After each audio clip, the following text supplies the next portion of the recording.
Or that is people of the state of Michigan versus Emilio Betancourt. Will the parties please introduce themselves for the record? Jeff Braddock on behalf of the people, Your Honor. Good morning, Your Honor. Attorney Derek Esser, Office of Public Defender, on behalf of Mr. Betancourt, who is in the courtroom standing to my right. And sir, you are Emilio Betancourt? Correct. All right. This is the time set for a preliminary examination.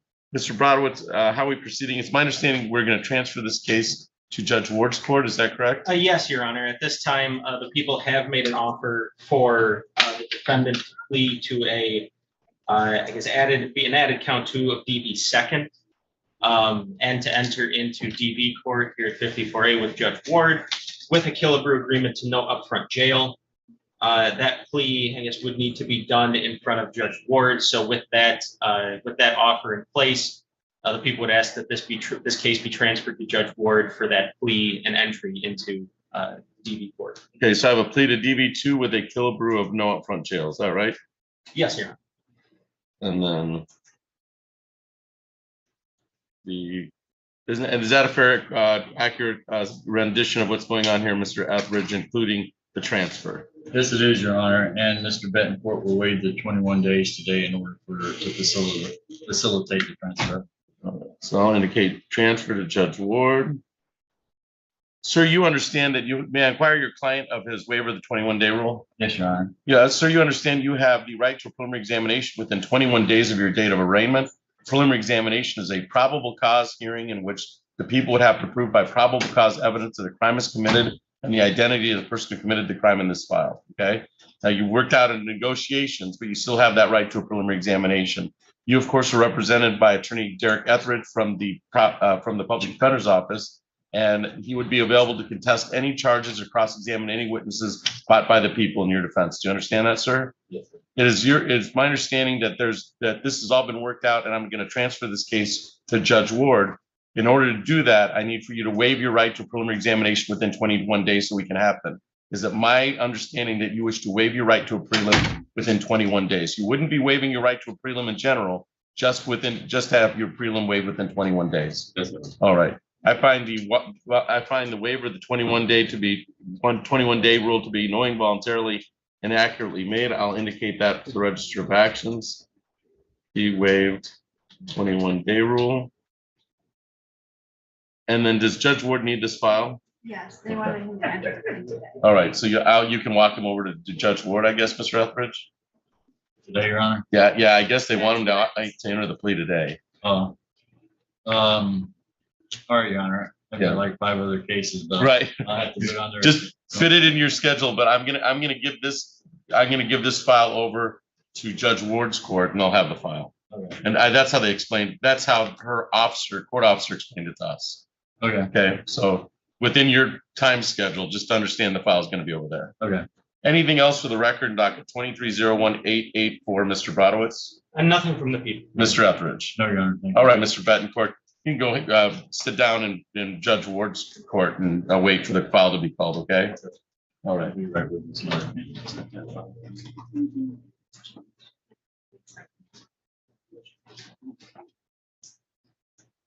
Then this is Mr. Navarro? No, Mr. Davis. Either one. Well, Mr. Navarro or Mr. Davis is here, Your Honor. Okay, we'll do Mr. Davis first. So we're on the record in docket 23-01880. That's people of the state of Michigan versus Aaron Davis. Will the parties please introduce themselves for the record? Jeff Braddock on behalf of the people, Your Honor. Good morning, Your Honor. Attorney Derek Esser, Office of the Public Defender, on behalf of Mr. Davis. Mr. Davis is in the courtroom standing to my right. And sir, you are Aaron Davis? All right, this is the time set for preliminary examination today. Mr. Brodowitz, how are we proceeding? Yes, Your Honor. At this time, I believe the defendant will be waiving his 21-day timeline. So the people would ask that this be set for, with that waiver, the people would ask that it be set for a prelim to match up with the co-defendant who waived their 21 days last week at the PCC, and that was scheduled for July 20th at 1:30. July 20th at 1:30, and that's with the co-defendant in the case. And the co-defendant, let's see, it's marked as Eric Edris Kelso. Yes, Your Honor. All right. Is that your understanding, Mr. Etheridge, Mr. Davis is going to waive his right to a prelim within 21 days, and then his prelim will be set with the co-defendant on July 20th at 1:30. Yes, Your Honor. All right. May I inquire of your client, Mr. Davis, of his waiver of the 21-day rule? Yes, Your Honor. Okay. Mr. Davis, you understand you have a right to a preliminary examination within 21 days of your date of arraignment. Do you understand that, sir? Preliminary examination is a probable cause hearing in which the people would have to prove by probable cause evidence that a crime has been committed and the identity of the person who committed that crime. You are represented by a public defender, Derek Etheridge, and he would be present to cross-examine any witnesses and contest any charges brought against you at that preliminary examination. It is my understanding that you wish to waive your right to a preliminary examination within that 21-day period. You wouldn't be waiving your right to a prelim in general, just to have it waived within that 21-day period. Is that correct, sir? So is it your wish today to waive your right to a preliminary examination within 21 days? Okay. I find the preliminary examination, waiver of the preliminary examination to be knowing, voluntarily, and accurately made, and we will reset this prelim with the co-defendant for that date, July 20th? July 20th at 1:30. At July 20th at 1:30.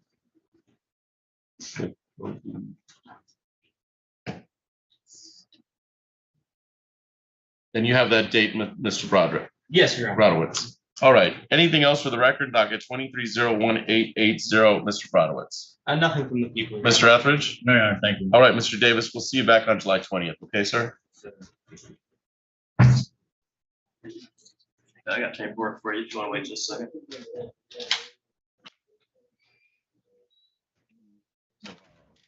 Yep. Yes, Your Honor. This is Laura.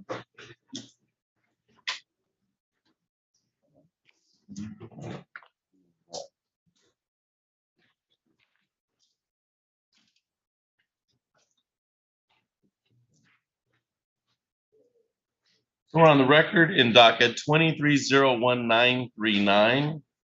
That is people of the state of Michigan versus Corey Navarro.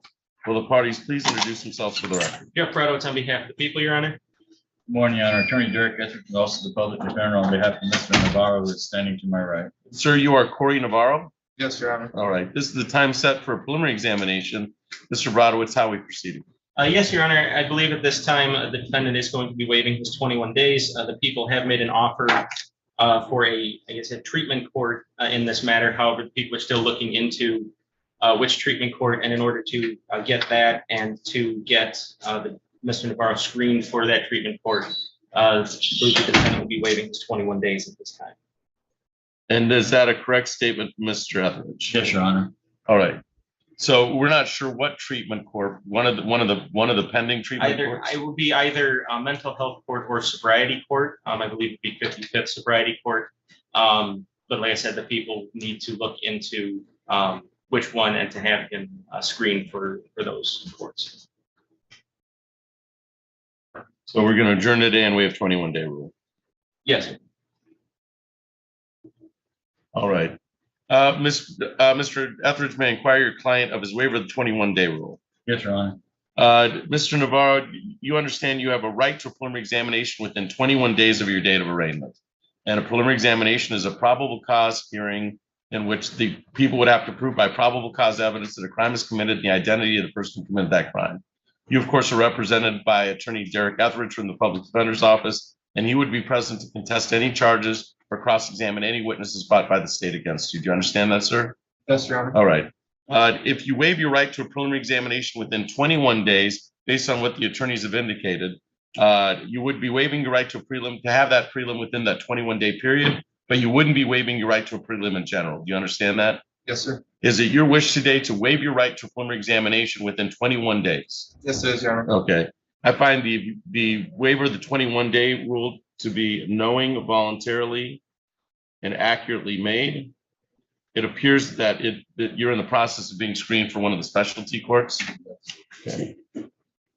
And so how long a time, Mr. Brodowitz, for the screening process do you think you'll need so we can set this out? That I'm not sure. I don't believe that it generally takes too long, Your Honor. I would think maybe a month, about 4 weeks. 30 days? Yeah, about 30 days, I think. What do you think, Mr. Etheridge, in that time frame? I think so, Your Honor. And since we don't know which one at this point, I know mental health court, if it's 55th, is usually a lot quicker, but sobriety court can take a little bit. All right.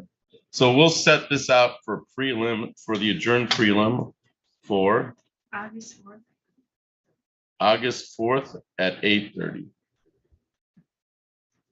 And by that time, some of this process will work itself out and they'll understand what court we can go from there. Okay, sir? Yes, sir. Anything else for the record, docket 2301-939, Mr. Brodowitz? Nothing from the people. Your Mr. Honor. Etheridge? No, Your Honor, thank you. All right, Mr. Navarro, we'll see you on the August 4th date. Please keep in contact with Mr. Etheridge. Yes, sir. Thank you, Okay, Your Honor. thank you.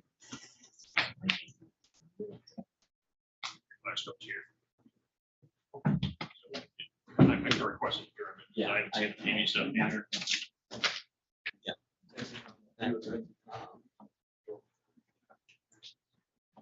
Did you want to go on? I think we can do.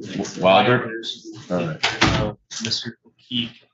Yeah, I see Mr. O'Keefe here, and we're setting that for plea in another court. That is going to be set for plea in Judge Buchanan, because the defendant has been cleared and accepted into sobriety.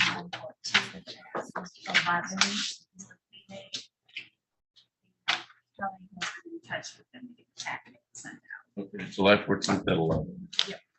All right. This is distressing. Oh, in person. For their person. All right, Mr. O'Keefe, we can call your case. We're on the record in docket 23-01754. People of the state of Michigan versus Kelly Wilder. Will the parties please introduce themselves for the record? Brodowitz on behalf of the people, Your Honor. Patrick O'Keefe on behalf of Mr. Wilder. And ma'am, you are Kelly Wilder? I am. All right, thank you. This is the time set for a probable cause conference. Mr. Brodowitz, I've been given some dates and times. My staff has been in contact with Judge Buchanan's staff, but I'll let you make a record concerning what we're doing in this case. Yes, Your Honor. At this time, there was an agreement made in this matter for Ms. Wilder to be screened for sobriety court. I believe she has been screened for sobriety court in front of Judge Buchanan and is eligible for that, and she would like to take advantage of that offer. So at this time, the people would ask that this be transferred to Judge Buchanan for the necessary plea and entry into sobriety court. All right, and Judge Buchanan, Mr. O'Keefe, is that a full statement? Is that your understanding, sir? Yes, it is. All right, I've gotten a date for plea from Judge Buchanan. The date for plea is July 14th.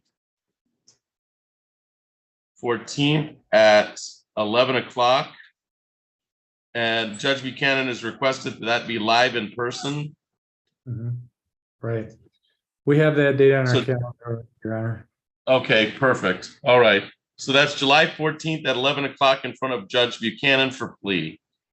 Anything else for the record, Mr. O'Keefe? Would the court like to take Miss Wilder's waiver of her preliminary examination? Yes, I think that would be appropriate. Since she does have a right to a prelim within 21 days, this July 14th is going to fall outside of that. So if she's willing, I will take her waiver of the 21-day rule so that we can proceed with the sobriety court. Your Honor, she's already waived the right to, under the 21-day rule. I just didn't know if the court wanted her to waive her right to a preliminary hearing. No, I just, as long as she's waived her right to a prelim, this can be taken care of by plea in front of Judge Buchanan. Okay, all right. All right. Since that would be the court of record for sobriety court, I don't see a need for her to waive her right to a prelim. If Judge Buchanan chooses to do that, she can do that. But as long as the 21-day rule has been waived, then Judge Buchanan can do the rest. It has, the 21-day rule was waived in a past hearing, so. we should be all right. Perfect. Thank you. All right. So the 21-day rule has been waived. Your time set is July 14th at 11 o'clock in person in front of Judge Buchanan. Anything else for the record? 23-01754, Mr. Brodowitz. Nothing from the people, Your Mr. Honor. O'Keefe? No, Your Honor, thank you. And All right, Ms. Wilder, you're all set. Thank you for your appearance today.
sorry, when you weighed it, would it have been prior to placing it in that cape? Yes. Okay. Your recollection is simply that you don't know if it was in any original packaging versus not original packaging. Is that my understanding? Oh, good. Is that a yes, sir? Yes, sir. Thank you. Now, you indicated that you performed a TrueNarc test. Is that correct? Yes. And do you have experience in using the TrueNarc instrument? Yes. And you indicated that you received a result of cocaine base. Yes. Thank you. I have no further questions for this witness at this time, Your Honor. Mr. Milks, cross-examination.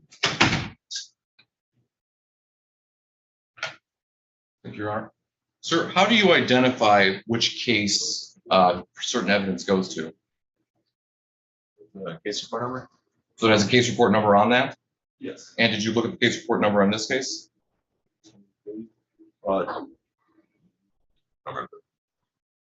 When you completed the testing in this matter regarding the TrueNarc, did you do this on scene or did you do this at a lab?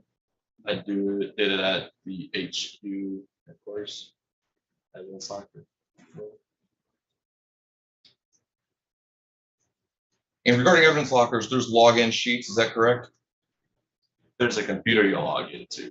So there's a login program, Yes. and that tells you where evidence is and where to find certain evidence, is that right? That is where we tag it evidence. I'm not sure what to do.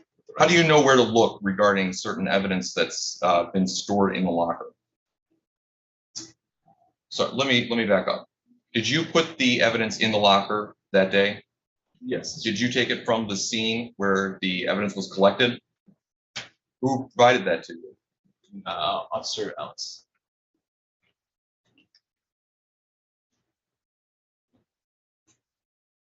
And did he provide it in a sealed bag of some sort?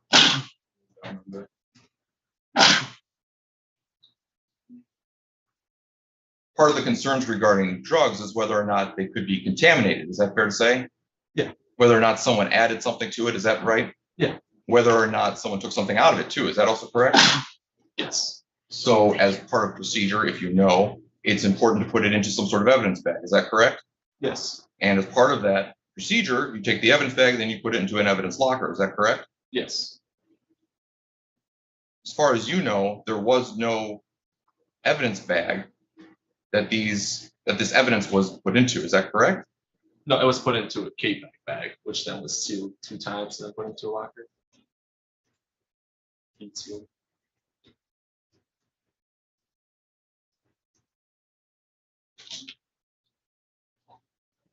And was that properly, or was it labeled, the K-Pack bag?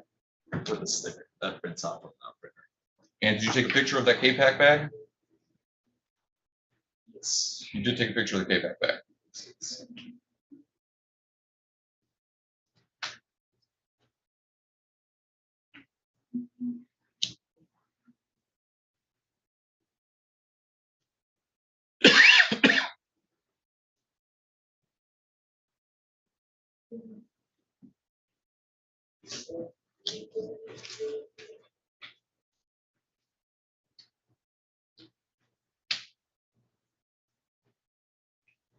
But regarding the evidence here, you didn't collect it on scene. Is that correct? Yes. I'm sorry, I asked a question for you. Did you collect the evidence on scene? It was handed to you by Officer Ellis, is that right? Yes. So you have no personal knowledge of where they actually found this evidence, is that correct? Thank you, Your Honor. Thanks, sir, for the questions. Any redirect, Ms. Houston? No, Your Honor, thank you. The All right. witness may be excused by people. Okay, may this witness be excused, Mr. Mills? Yes, Your Honor, thank you. You're excused, sir. Thank you for your appearance today. Any further proofs, Ms. Houston? No, Your Honor, thank you. Did the people rest? Yes, Your Honor, thank you. Any proofs today from the defense? No, Your Honor, thank you. All right, motion for bind over. Thank you, Your Honor. In this case, the people have filed a 2-count complaint alleging that on or about December 8th, 2022 at Daleford and Princeton in the city of Lansing, Ingham County, Michigan, the defendant did In count one, knowingly or intentionally possess less than 25 grams of a mixture containing the controlled substance cocaine, and did in count two, possess with intent to deliver the controlled substance marijuana. In this case, Your Honor, over the 2 dates of the preliminary examination, the court had the opportunity to hear from Officer Jake Ellis, who made the stop, who established the date and venue, which I do not believe are going to be at issue here, and who identified the defendant. The court had the opportunity to hear from Officer Cutler, who is a canine officer who was brought on scene following the observations of Officer Ellis. The court will recall the testimony of Officer Cutler that her dog alerted on the vehicle specifically, which led to the search by Officer Damon Pulver, and that search by Officer Pulver located in the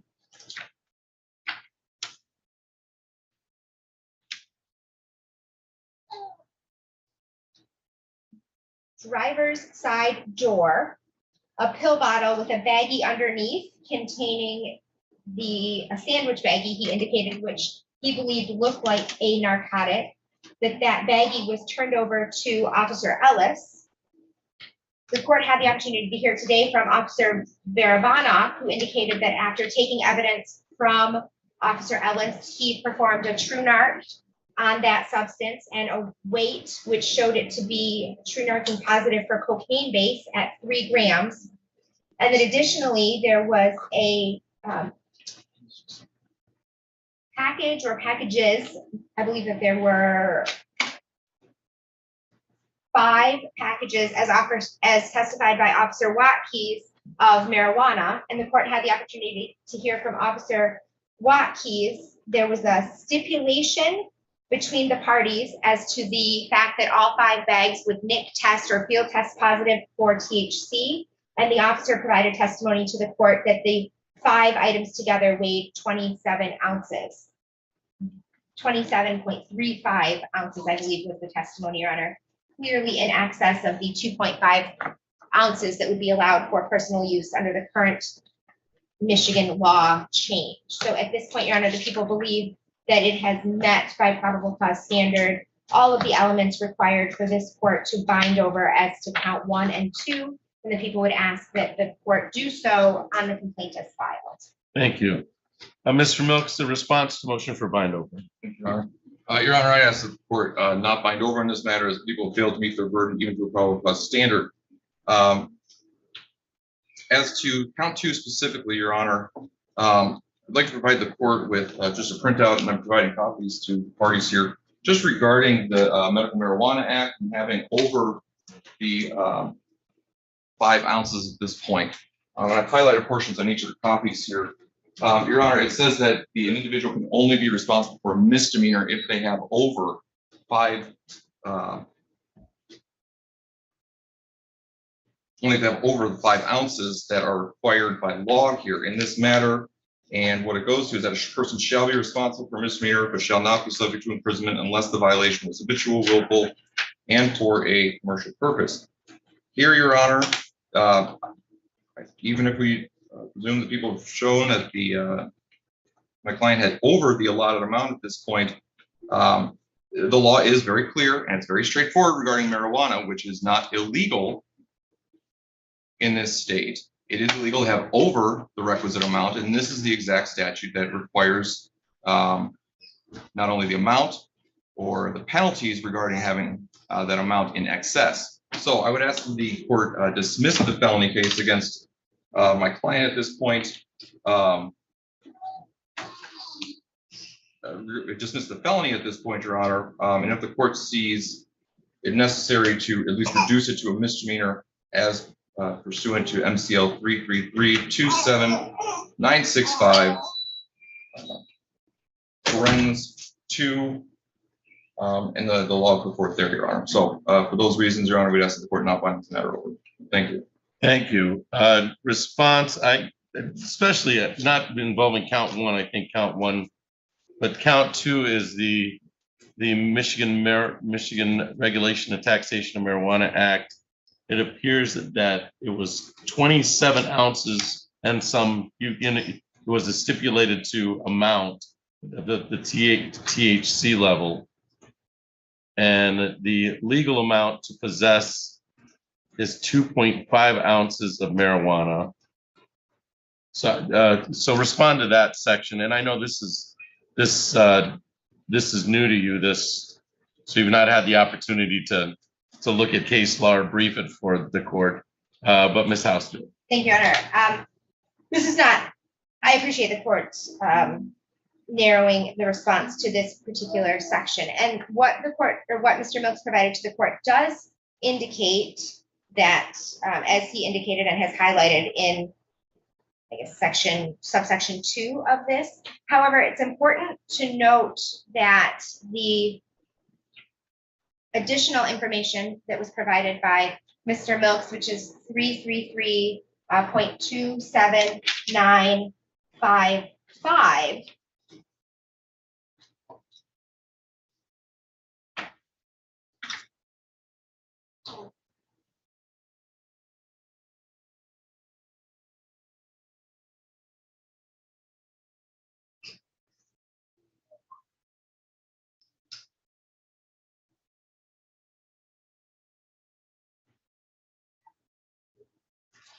if the court looks specifically at subsection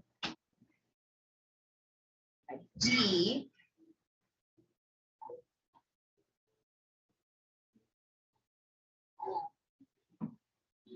a person cannot give away or otherwise transfer without remuneration up to 2.5 ounces of marijuana. Certainly, the people would argue that the weight that was carried by the defendant was for the purpose of possessing with intent to deliver it. The one is not likely going to deliver marijuana without being paid. And therefore, if he carries an amount in excess of the 2.5 ounces that would be allowed lawfully, and 10 ounces in one's residence, but that is not the set of facts that we have here, that he would be in violation.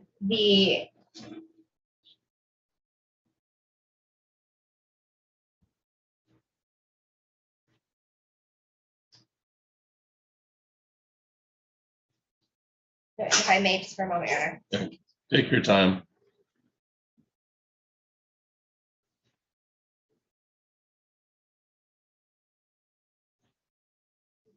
I would just address the court to the first forensic that under 27955, notwithstanding any other law or provision of this act, and except as otherwise provided in section 4 of this act, the following acts by a person 21 years of age or older are not unlawful, are not an offense, are not grounds for seizing or forfeiting property, are not grounds for arrest, prosecution, or penalty in any matter, are not grounds for search or inspection, are not grounds to deny any other right or privilege. And then it goes through the exceptions there, which the penalties for these exceptions is already laid out in the statute that I provided and highlighted, Your Honor. A, B, C, and D.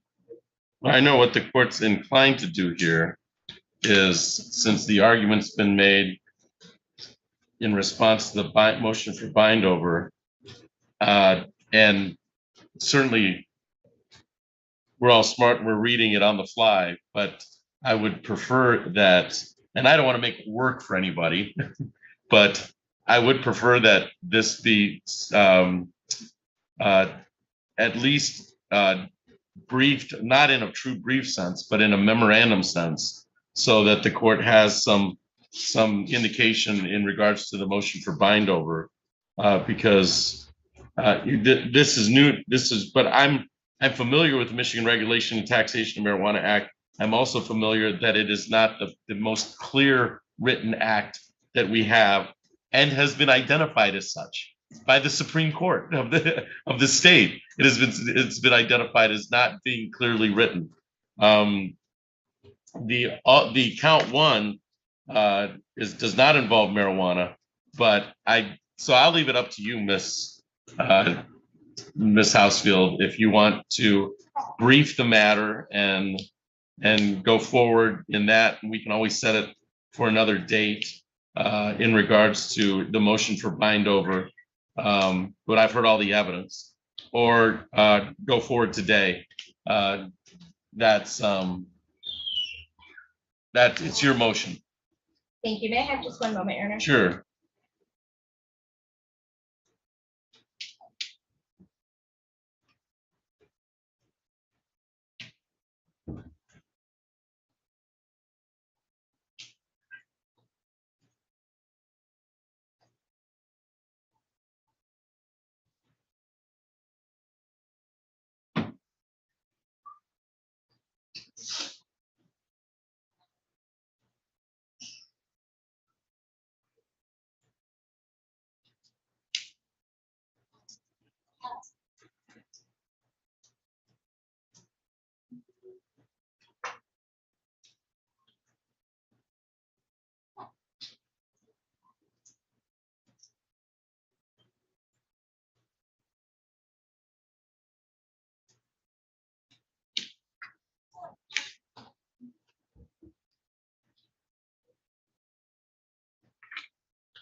Your Honor, I will make one response for the record, and if the court still wishes to have the matter briefed, they will do that. I think it's important to know that while the information that was provided by defense may give some guidance to the court, what is important to note is that these statutes are still revolving around the 2.5 ounces and up to 5 ounces for a misdemeanor. However, looking at 333-27965, subsection 2, and it's highlighted by Mr. Milks, says shall be responsible for a misdemeanor, but shall not be subject to imprisonment unless the violation was habitual, willful, and for a commercial purpose. So certainly there is some intent by the legislature that there will be times when, even if one is over the age of 21, there will be a commercial aspect that will not be allowed. Certainly, at its very base, possession with intent to deliver any controlled substance is, generally speaking, done for commercial purposes. Very rarely does someone go to the street and pass out heroin or fentanyl or meth out of the goodness of one's heart without intending to be paid. So while it may not be clear in these provisions provided today, and further briefing may be important, I don't think that the concept is intended that you can possess all the marijuana you want and there are no criminal penalties for possession with intent to deliver. So certainly the people are happy to brief the issue in any form the court would like, if it will clarify things, but I do believe that this information provided by Mr. Milks may just be a snapshot of statutory provisions and may not be read well with the criminal provision of possession with intent to deliver. Mr. Milks' response, I do recall that there was a stipulation pursuant to Mr. Watkey's that this included 5 bags of marijuana. Is that a fair statement? You're right. There's no question regarding the evidence here, and even regarding the stipulation that there's over 5 ounces, definitely. And I don't necessarily, I want to phrase this properly. I would agree with the prosecutor that there is punishment for having over the allotted amount, which once again is straightforward, laid out. In the part that's highlighted, it says, look, there shall be a misdemeanor. Now, with the comma there acting as sort of a parenthetical in this sense, if it's done for an illegal commercial purpose, then the court could sanction an individual for jail. My interpretation of that would be, look, there can't be any jail if a person has over the 5 ounces and it can't be shown for some sort of commercial purpose or habitual or willful or something like that. But here it lays it out straightforward, clearly in this sense, what the penalty would be for having over, as it says under parents 2, a person who possesses more than twice the amount of marijuana allowed by section 5. Then they shall be responsible for a misdemeanor. If it's easiest for the court, I think we can brief this as well, or maybe even come to a stipulation at a later time regarding this. I think that might be why I would appreciate that, Your Honor. Well, I do recognize the kind of the legislative reconstruction of comma shall be responsible for a misdemeanor, comma, but shall not be subject to imprisonment unless the violation was habitual, comma, willful, comma, and for commercial purpose, or the violation involved violence. And suggesting how we read that is whether it would be a felony bind over given the amount and the commercial aspects, or the commercial aspects just led to a non-imprisonment on a misdemeanor. I don't know the answer to that, but I'm willing to listen to arguments in writing pursuant to that. And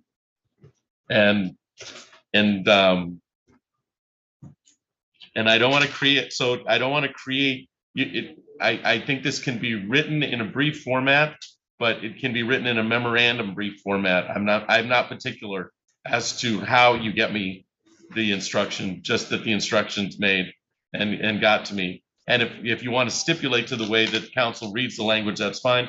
If you want to come, but let's come back and give some time for this, because it's a 4-year offense. It is count 2 of a count one complaint. And so I want to make sure that counsel has enough time to spend with this aspect. So I'm going to indicate that we're adjourning the motion for bind over. For bind over as to count 2, and then we'll address count 1 at the time. And then some type of brief or written memorandum is going to be submitted as to count 2. Ms. Housefield and Mr. Milks, I know you both have busy schedules, so I'll look to you for dates concerning an adjournment on this.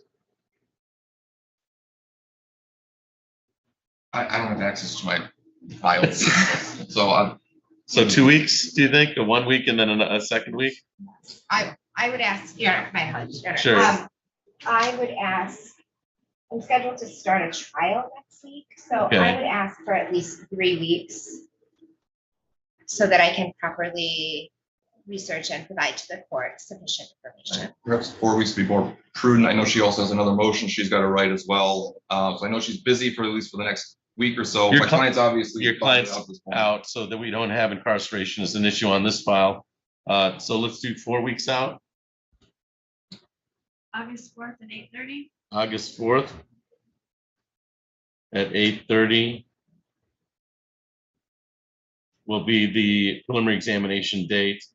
And I don't have a particular as to I don't have most of the time one side submits and the other side submits. It doesn't matter to me as long as counsel's in contact with one another. Just make sure I get it before August 4th so that we have some base for the motion for bind over and arguments on that. All right, so we will adjourn the motion for bind over for some written instruction on count 2 as to August 4th at 8:30 in docket 23-00567. And that's been indicated. I'm going to keep what counsel's provided, and I'll put my notes on top of the file, Wendy, for your purposes. Anything else for the record? 23-00567 Ms. Housefield. Nothing for this matter, Your Honor. Thank All you. right, Mr. Milks. Nothing for defense. Thank you. sir. All right, thank you. And then, so that was 5, 6, 7.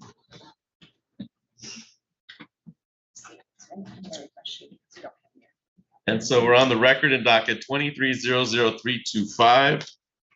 That is people of the state of Michigan versus Latoris Roberts. Will the parties please introduce themselves for the record? Thank you, Your Honor. Aaron Housefield on behalf of the people.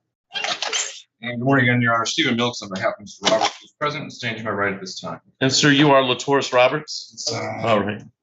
This is the time set for preliminary examination today. This is a second file, companion file to the first file. Mr. Milks has indicated there's some technological issues. I just want to state for the record, Mr. Roberts, it's your choice today to go forward in this matter. Want to go forward today? Okay, all right. Thank you. So for the record, Mr. Roberts wants to go forward in the matter. I don't know that we're taking any testimony, but I want to put that on the record. So Ms. Housefield, this is the time set for a continuation prelim. How we proceed? Yes, Your Honor, thank you. If the court may recall, last week, the people moved for an adjournment for the testimony of Officer Tyler Stover, who was gone on military duties. I received an email late yesterday, that he has had a family emergency and he's going to be gone for 2 weeks. However, at this time, Your Honor, the people would move to admit. Just waiting for it to be done.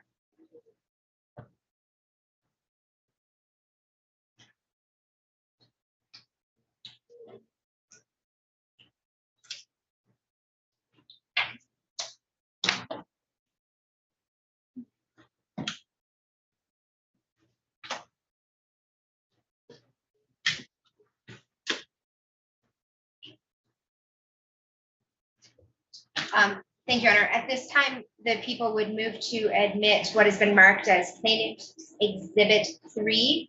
It's the Department of State Police Forensic Science Division Laboratory Report, LS23-302. People would move to submit this pursuant to MCL 766.11B. Any objection, Mr. Milks, to pursuant to the MCL, the lab report? So that to be Exhibit 3. Correct. Your Honor, it's permitted for purpose of preliminary exam for introduction, obviously, without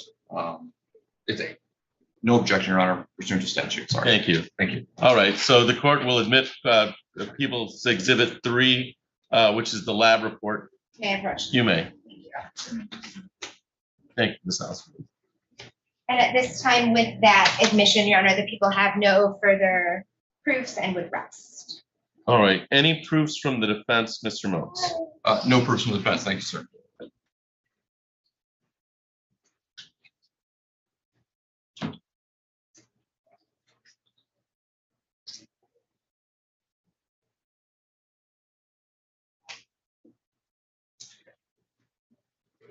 All right, motion for bind over from the people.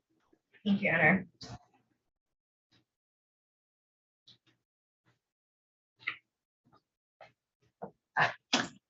Thank you, Your Honor. This case, as the people indicated at the outset of the preliminary examination, the people would be moving to make some pretty significant amendments to the complaint. So I will first summarize for the court. The court over the essentially all the testimony was taken at the previous preliminary examination, but Your Honor had the opportunity to hear from Officer Marquise Washington, Officer Jake Ellis, and Officer Sam Candell. This was a case, Your Honor, and the court did have the opportunity to view the motor vehicle cam as well as the body cam of Officer Washington. But Officer Washington indicated that on January 28th, 2023, near Pennsylvania Avenue in the city of Lansing, Ingham County, state of Michigan, he observed the defendant's vehicle traveling on the roadway with no headlights. As the court may recall, he indicated that his vehicle was approaching the defendant's.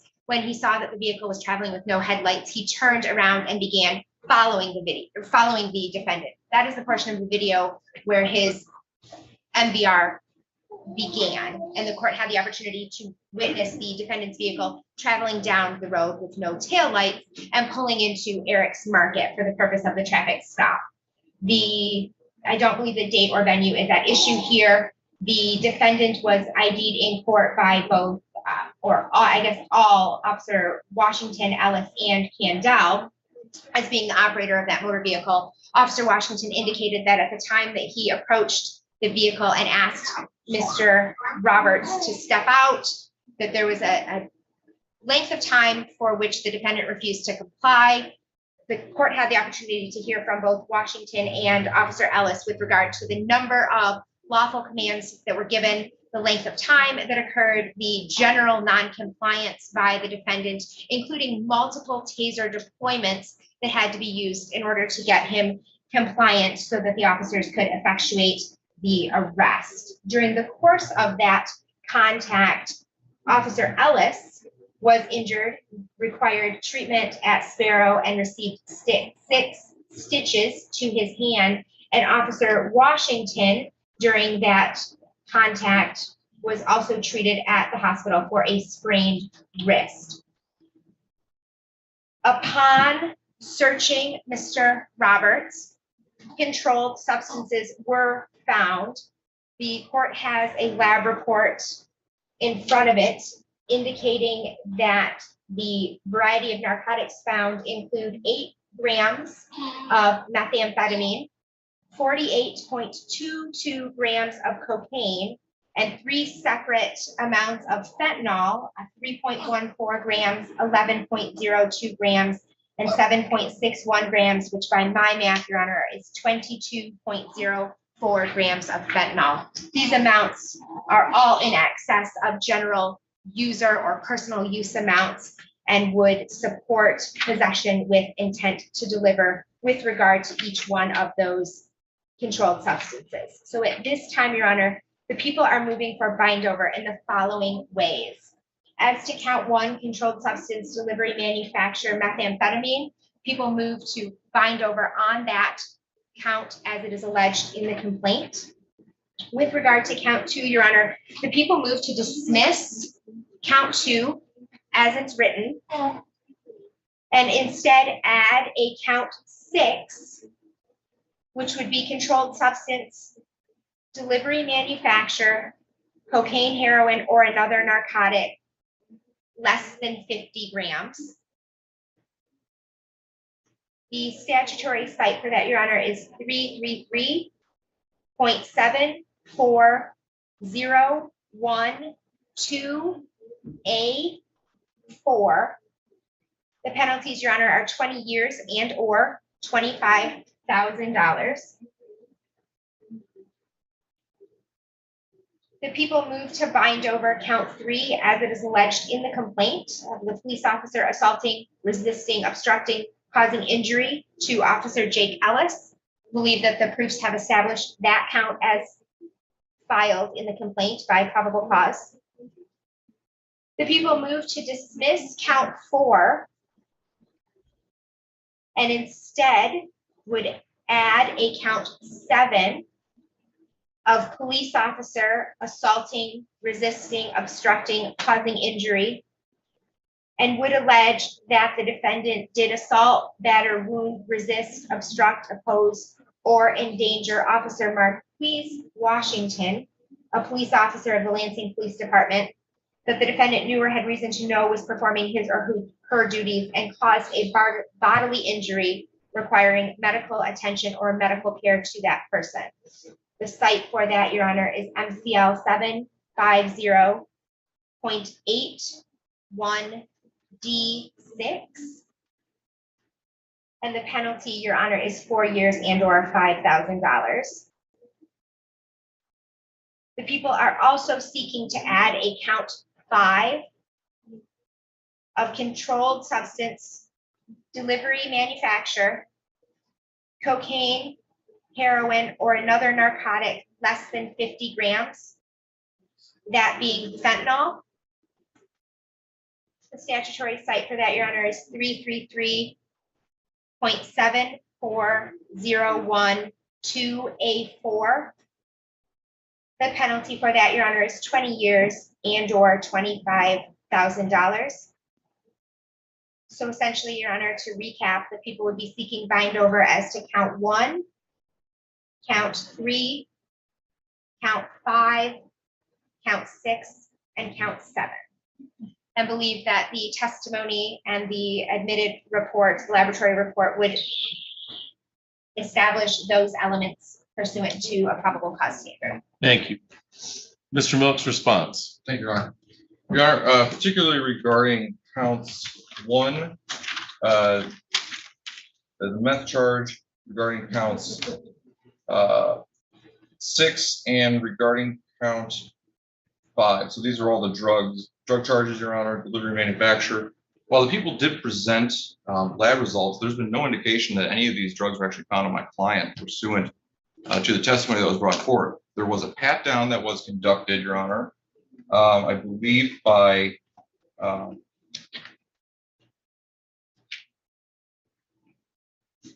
I'm sorry, there was, I'm sorry, Officer Candell did locate a smaller baggie.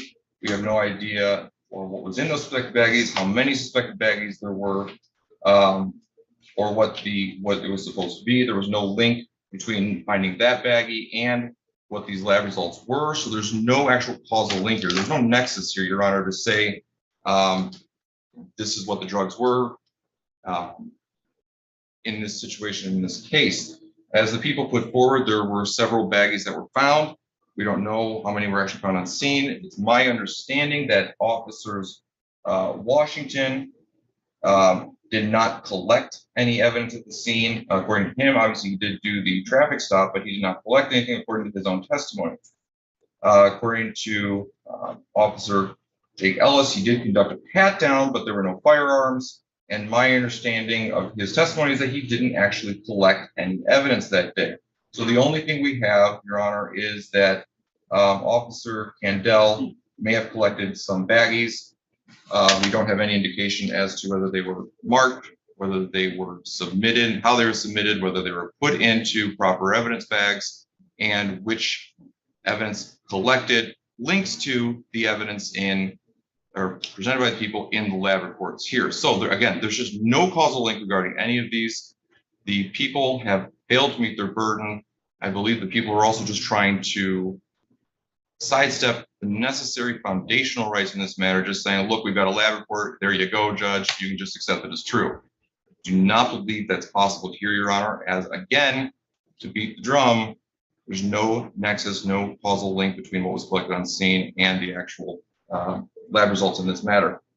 As to the remaining, Your Honor, it asks that the court not find over for the people have failed to meet their burden otherwise in this matter. Thank you, sir. Thank you.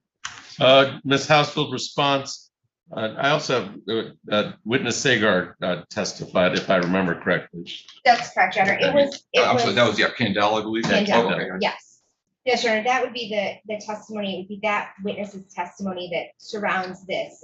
My notes indicate, Your Honor, that he testified that he located a clear sandwich bag with several other baggies inside, all containing a white powdery substance, that his testimony was that it appeared consistent with narcotics packaging and that those items were tagged into evidence. Now, turning to the statute, Your Honor, section 766.11B says that for purposes of a preliminary examination, that the court, the reports under this subdivision include a report of the finding of a technician of the division of the Department of State Police concerned with forensic science, a laboratory report, a medical report, report of an arson investigator, and an autopsy report without requiring any further foundational requirements by the people. So in this case, the court can consider the fact that Officer Candell indicated that the substance, the baggie containing other baggies, which was the testimony, was found on the defendant, that was tagged into evidence. And then the court can use this laboratory report, which clearly indicates a complaint number, linking it to this case as alleged on the complaint, the defendant's name, and with no further foundational requirements as to chain of custody or proper packaging, the court can review and consider that laboratory report as evidence in this matter. So I don't believe that there are the gaps in the evidence that are asserted by Mr. Mills. All right, thank you. Any response, Mr. Mills? I would just stand on my previous argument. Thank you. All right, so in regards to file 23-00325, it's my understanding that location, venue, ID, and date are not an issue in this case. That location, City of Lansing, venue, like the City of Lansing, location at the, let's see, my 838 North Pennsylvania, City of Lansing address, 838 North City of Lansing. The defendant was identified by several officers. I have had the opportunity to hear Officer, I think they came in this order, Officer Washington, Officer Ellis, Officer Candell, and then there was Exhibit 1 was exhibit admitted pursuant to stipulation. Exhibit 2 is admitted as to stipulation, and Exhibit 3 was admitted pursuant to the statute concerning controlled substances laboratory report from the Department of the State of Police for preliminary purposes. So I've had the opportunity to see all that evidence, and I do find that there's probable cause to believe it's a preliminary examination. So probable cause is the standard. Probable cause is a lower standard. That count 1, the defendant on that date at that time, there's probable cause to believe did possess with its intent to deliver the controlled substance of methamphetamine, controlled substance, pursuant to the information that was requested, and the court finds location, offense, venue, ID, and date has been met by the testimony, and the court will bind over count 1 as charged. Count 2, as written, is dismissed pursuant to bind over motion. Count 3 is bound over. We've heard testimony of Officer Jake Ellis, who indicated that location, offense, venue, ID, and date had been met, as that the defendant did assault, batter, wound, resist, obstruct, oppose Jake Ellis while he was a Lansing Police Department carrying out his lawful duties. He received 6 stitches. If my notes remember his preview his testimony or confirm his testimony that was indicated on that day, and therefore he was requiring a medical attention or medical care. I find that that's been bound over as charged in count 3. Count 4 is to be dismissed pursuant to the request for bind over motion. Count 5, I find that the defendant was in possession of fentanyl pursuant to the traffic stop and later fray that occurred as to count 3.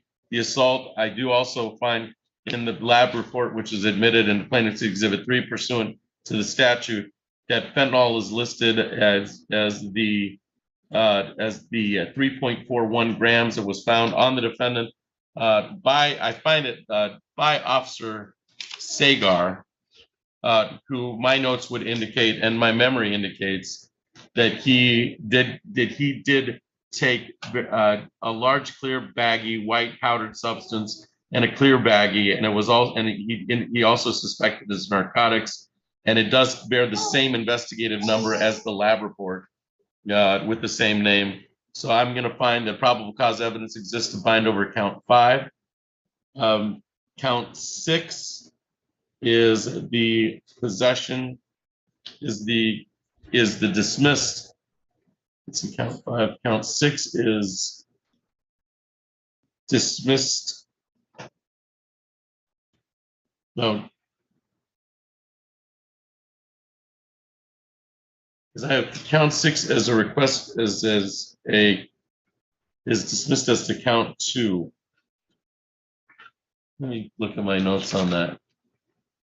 At possession of delivery, so that's cocaine, fentanyl, and what was count 6? So essentially, Your Honor, count 2 was charged PWID, coke, 50 grams or more, but less than 450. Right. But when the lab report came back, it was at 48.22. So it's less than 50 cocaine. Correct. Okay. So it's the language of count 2, but that with was- a different weight. Okay, I see. Thank you. From my notes, so So it is count two, but dismissed as the way it was as listed. I find that the exhibit 3 does indicate cocaine at 48.22 grams, which would be less than 50, the written less than 50. And that's pursuant to 333.74012A4. Count 6 is bound over pursuant to location, offense, venue, ID, and date based on the testimony of the witnesses and the exhibits. And then count 7 is actually count 3, but a higher, actually count 4, but with causing injury, as the officer indicated Washington, that he was in need of treatment, requiring medical treatment or medical care concerning the injury. So that's a step up from the 2-year to the 4-year pursuant to 75081D, and that's Officer Washington. So the case is bound over on the amended count 7, which would be R&O causing injury, which is the felony 4-year and $5,000, which is pursuant to 75081D parent 6 was the request. So in relation to those amended counts, this case is bound over to circuit court. So Mr. Roberts, you will get your time in district court is done. On this file, we bound it over to circuit court. You'll get any new date from your attorney, Mr. Milks, as to your appearance in circuit court. But you're bound over as requested on count 1, 3, 4, 5, 1, 3, 5, 6, 7. Anything else for the record in docket 23-00325, Ms. Housefield? Yes, Your Honor, my apologies to the court. As Your Honor was reading the bind over ruling as to count 7, I realized that I provided Your Honor with the wrong statutory site. Is it 81D1? 81D2, 2? not 6, Your Honor. All My right. apologies. Yeah. Otherwise, nothing further for the people. All right. I saw I had 2 written down. You said 6. I put 6. I'll put it back to 2. Thank Mr. you. Milks, anything else in regard to 23-00325? No, not regarding this matter. Thank you, sir. All right. So I will have I'll sign the bind over as the examination was held. Thank you for your appearance today. Thank Thank you, you, Your Your Honor.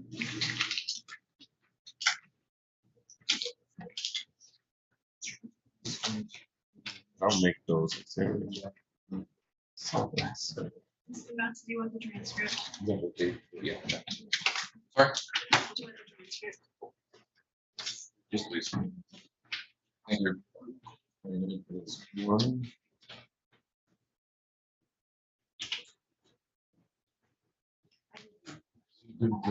Okay, and I wrote it on the ROA, but I'll put it on there and then you can write it in. Okay.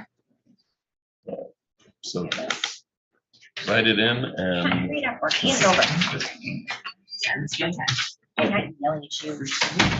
Being slower. Pushy. Molasses. Yes, that's what we're supposed to do. Not give us time. You were just. Enough space to write all the things. all right. Oh. I've been called for their animal report, so you know, Yeah. start making a list. Ridiculous. So serious. Yeah.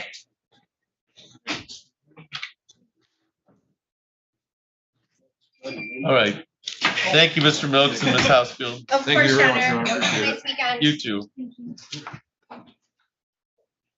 All yours. I'll let you go through that and pick out what we need and what we don't and all that good stuff.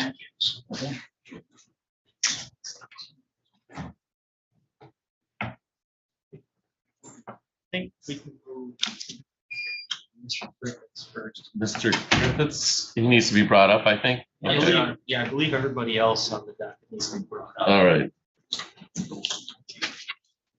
I mean, I think we're ready to move everything. I just want to start with that. Ms. Griffiths, okay. Yeah, that one should be quick. And then I think we'll probably do that one. Possibly Barney. Yeah. All right, so we'll start with Griffiths and then go from there.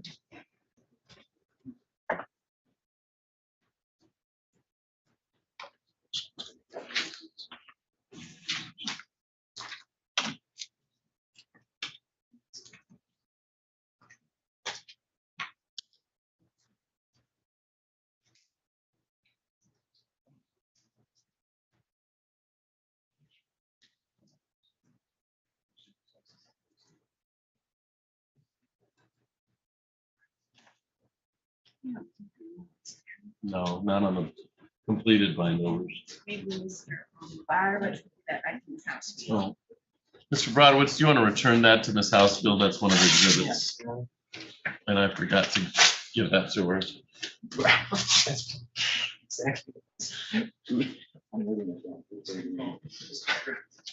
Right. Mr. Griffiths is being brought out. Recent, that's up to that. Naughty. Basically.